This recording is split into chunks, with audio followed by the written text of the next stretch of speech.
დღეს ყველა ფსიქოლოგი ამას გეტყვის, რომ მშობლები არ უნდა დაადანაშაულო, თავად უნდა აიღო პასუხისმგებლობა საკუთარ ცხოვრებაზე.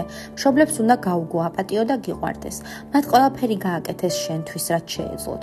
თუ მხოლოდ მე ვიცნობ ისეთ ადამიანებს, რომელთა მშობლებიც იყვნენ ალკოჰოლიკები, ფსიქოლოგიურად გაუწონასწორებლები, პედოფილები, ინფანტილურები, რომლებიც ვერ უმკლავდებოდნენ საკუთარ ცხოვრებას, თავად იყვნენ ძალადობისა და ღალატის მსხვერპლი და შვილებსაც ამას ასწავლიდნენ.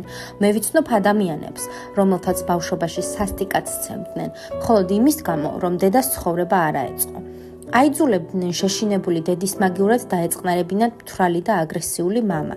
ისინი, ვისაც არა მარტო არ იცავდნენ სკოლაში უმოწყალო ბულინგისაგან, არამედ იმასაც ეუბნებოდნენ, რომ თავადაა დამნაშავე.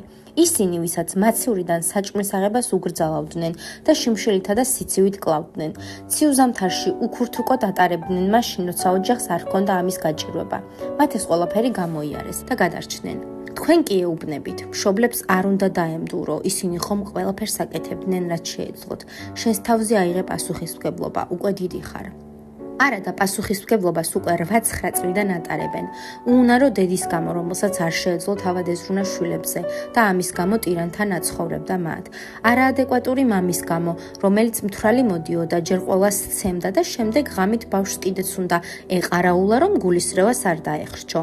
მართლა ფიქრობთ, რომ ფსიქოლოგთან ადამიანები იმაზე საწუწუნოდ მიდიან, ბავშვობაში ბარბი რატომ არ უყიდეს, ან კურორტზე რატომ არ დაჰყავდათ. ფსიქოლოგებთან ის ადამიანები დადიან, ვინც რეალურად იტანჯებოდა ბავშვობაში. ტვირთულობდნენ ასაკისათვის შეუსაბამო პასუხისმგებლობას. მიღებულ ზიანზე საუბარი მათთვის საშუალებაა დარწმუნდნენ, რომ თავად ყველაფერი რიგზე აქვთ და უბრალოდ მშობლებში არ გაუმართლათ. თქვენ კი თქვენი დოგმით აბსოლუტურად ყველა მშობლის წმინდანობასა და უცოდულობაზე, მათ ამ საშუალებასაც არ თმევთ. თუ ცხოვრებაში რაიმეს არ შეხვედრიხარ, ეს იმას არ ნიშნავს, რომ არ არსებობს. ყველა მშობელი არაა მშობელი.